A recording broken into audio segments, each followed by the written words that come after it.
আমি আপনাদের কাছে খুবই সংক্ষিপ্ত সময়ে 60 সেকেন্ডে কিভাবে আপনার কুরবানি আপনি করবেন এটা আপনাকে শিখাই দেই। ভালো করে শুনেন প্রিয় ভাইয়েরা।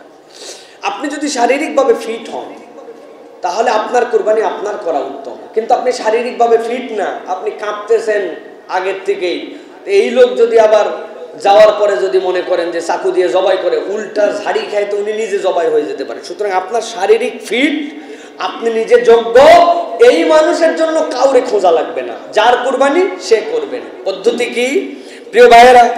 আপনি পদ্ধতিগতভাবে একটা জিনিসে আমরা একটু ভুল করি, সেটা আমরা বলি এই কুরবানি কার কার নামে, আব্দুল কুদ্দুস, আব্দুল জব্বার, খলিলুর রহমান তাদের নামে। আসলে উদ্দেশ্য খারাপ না, কিন্তু বক্তব্যটা ভুল। কুরবানিটা অমুক অমুকের পক্ষ থেকে আল্লাহর জন্য, ঠিক কি না? তো এই লোকের নামে না, কুরবানি আল্লাহর নামে অমুক অমুকের পক্ষ থেকে। তাহলে আমরা এটা শুধরাই নেব। 2 নম্বর, কুরবানি এবার শোয়া দেওয়া হলো, কিবলামুখী করার পরে আপনি যদি পড়তে পারেন ইন্নী ওয়াজ্জাহতু ওয়াজহিয়া লিল্লাযী ফাতারাস সামাওয়াতি ওয়াল আরদ হানিফা ওয়া মা আনা মিনাল মুশরিকিন, এইটুক পড়ে নিলেন। নেওয়ার পরে বিসমিল্লাহি আল্লাহু আকবার বলে জবাই করে দিলেন।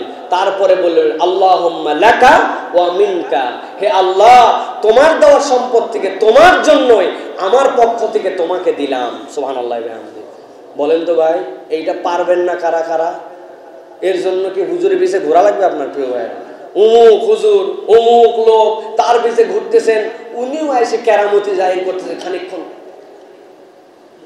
তার নাম নাম নাম নাম নাম চিন্তা করছে, বাবা কি দোয়া বোধহয় এর ভিতরে আছে যেটা আমরা জানি না। দোয়া কিছু নাই। ইন্নী ওয়াজ্জাহতু ওয়াজহিয়া লিল্লাযী ফাতারাস সামাওয়াতি ওয়াল আরদ হানিফা ওয়া মা আনা মিনাল মুশরিকিন, উনি বলছেন। বলার পরে উনি বলতেছেন আল্লাহ এটা তোমার জন্য, আল্লাহুম্মা লাকা ওয়া মিনকা। এরপর আল্লাহ কার কার পক্ষ থেকে তোমার জন্য, বিসমিল্লাহ আল্লাহু আকবার, কেরামতি শেষ। এই জবাইটা নিজে করার জন্য চেষ্টা করেন, তাহলে এটা মনের মধ্যে একটা আনন্দ হবে। কুরবানিকে প্রস্ফুটিত করেন, বড় করে মানুষের কাছে জানান। একদল লোক এমন টাউট, এমন বাটপার, এরা কুরবানির বিপক্ষে এখন অবস্থান নেওয়া শুরু করছে। কুরবানি করাকে অমানবিকতা হিসাবে পরিগণিত করে, কুরবানি না করে দান করেন, অমুক করেন, তুমুক করেন। গরুর স্টেক খায়, গরুর গোস্তের ভুনা খায়, গরুর গোস্তের হান্ডি খায়, গরুর গোস্ত, ছাগলের গোস্ত, মুরগির গোস্ত ছাড়া চলে না। ওখানে বেতন খাইয়ে উল্টা এসে বলে যেটা অমানবিক কাজ। এদের হাতের কাছে পেলে ঠাস ঠাস করে থাপ্পড় লাগবে। বহুত দিন পর্যন্ত মুখে বলছি, এখন কিছু হাত চালান লাগবে এইগুলোর উপরে, কারণ এইগুলা বেয়াদবের সীমানা পার হয়ে গেছে।